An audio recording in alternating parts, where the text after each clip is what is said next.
என் நகை நான் 2 லட்சத்துக்கு வைப்பேன், 4 லட்சத்துக்கு வைப்பேன், 5 லட்சத்துக்கு வைப்பேன். எங்கள் தாத்தா மூதாதையர் 3 தலைமுறையாக எனக்கு நகையை கொடுத்துட்டு போயிருப்பாங்க. 50 ஆண்டு காலுக்கு முன்னாடி வாங்கின நகைகள் கூட இன்றைக்கி வச்சுருக்கவங்க எவ்வளோ பேர் இருக்காங்க இல்லையா? நடுத்தர மக்கள் நகையை பாதுகாப்பாக வச்சுருக்கவங்க. அப்படிப்பட்ட மக்கள் அந்த நகைக்கான ஆவணத்தை எங்கே கொண்டு வருவாங்க? கார்த்திகேயன், நான் தமிழக வாழ்வுரிமை கட்சியோட திருவள்ளூர் கிழக்கு மாவட்ட செயலாளர். இந்த போராட்டம் எதுக்குன்னா, இப்போ சமீப காலத்தில் ரிசர்வ் பேங்க் என்ன பண்ணியிருக்காங்க, மத்திய அரசோட வற்புறுத்தலுக்கு இணங்க நகை கடன் வைக்கிற ஏழை எளிய மக்களோட அவங்களோட வயிற்றில் அடிக்கிற மாதிரியான சில விஷயங்களை கொண்டு வந்திருக்காங்க.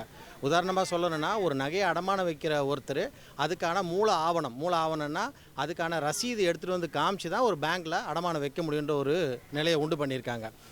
அதை தவிர ஒரு நகையை மூட்டணும்னு அவங்க திருப்பி எடுக்கணும்னு போகும்போது பேங்குக்கு அந்த நகையை பணம் கட்டினதுலேருந்து 7 நாட்கள் கழித்து தான் அந்த நகையை கொடுக்கணுன்ற ஒரு புது ரூல். இதெல்லாம் ரொம்ப வித்தியாசமான கோமாளித்தனமான மத்திய அரசோட, இந்த பாசிச பாரதிய ஜனதா அரசோட ஒரு கோமாளித்தனமான நடவடிக்கையாக தான் தமிழக வாழ்வுரிமை கட்சி பார்க்குறோம்.